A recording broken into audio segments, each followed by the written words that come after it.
Hey guys, my name's Alex. I'm a second year med student at the Universidad de Navarra in Pamplona, Spain. Today I'm going to be taking you guys on a little bit of a tour of campus.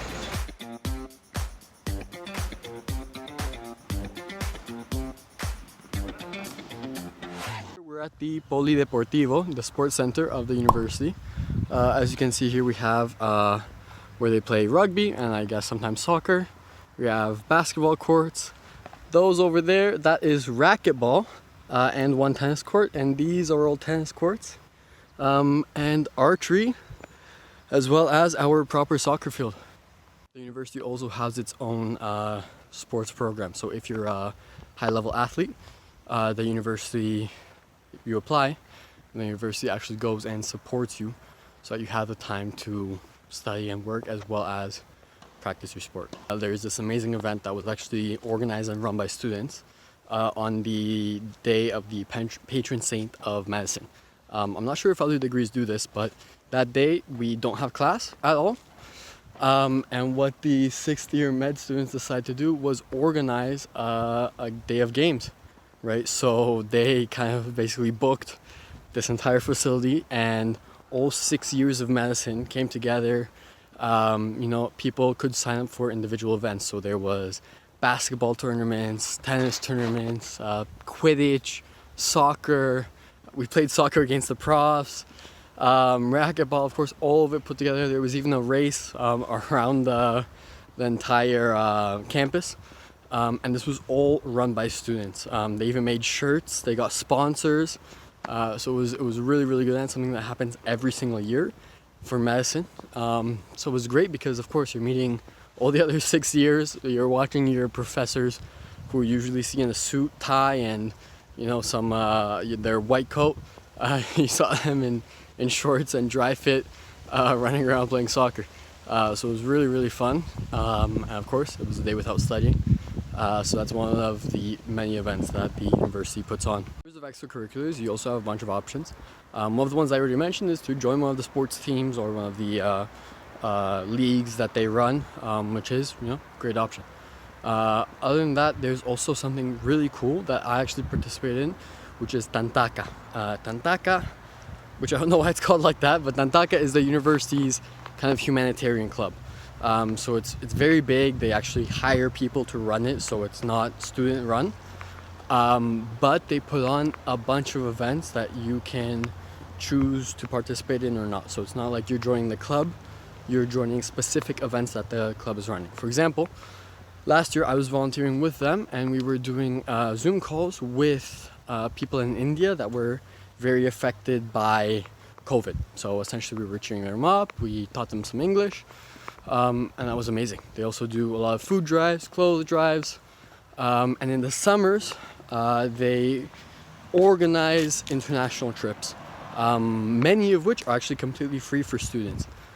So I think this year there was Tanzania, Uganda, Honduras, and I think a bunch more. There was maybe 10 possibilities. Of course, not all of them were covered. Some of them made you pay your living costs and so on and so forth. But a lot of them were covered, and those that were paid were very cheap. And what's even more amazing is that if you're a healthcare student, right, so if you're doing medicine or nursing, you can actually go, and some of them offer work in the hospital, right? So that way you can practice in the summer, practice your practical medical skills. And that's why some of these events actually ask specifically for you to be 3rd year up or 2nd year up. That's something really cool that the university organizes. On top of those couple of cities I mentioned, the university actually puts on skiing trips every year. Of course, last year was canceled, but you can still organize it yourself, and that's actually what me and a couple of my friends are going to do this year. But there's a couple of really good places that are, an hour, 2 hours away, so you can even do day trips, if not weekend trips. For skiing. I don't have any skis because I'm an international student and I had to leave most of my stuff at home. But you can rent. And again, this happens every single year. Of course, last year because of COVID and all of that, it did not happen. But this year with me and my friends, we're getting groups. My friend is a year up, so he has a car and a couple of his friends have a car. I have some friends with cars as well. We're organizing it ourselves, going in the morning, coming back at night, and the university also has a bunch of other clubs. I am not taking part in most of them, but one of them that a very close friend of mine is taking part in is the photography club, which is super cool because basically the way it's run is that they get professionals that come in, give an assignment, talk a little bit about photography, and and you have the month to work on that assignment. So you take pictures, for example, one of them was to describe yourself with pictures and things like that, and then you have a month to work on it, and you come back and you get some feedback, and every month of course it's a different professional that has their different point of view, so it's really quite fun.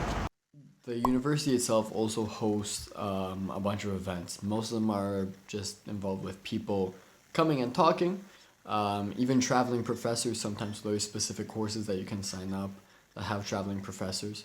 And on top of that, for med students specifically, first and second year, they organize a trip to another university where you can take that course and, of course, do some tourism and sightseeing and partying. So university does help out with that as well. So yeah, the University of Navarra has quite a few extracurriculars if you guys are interested.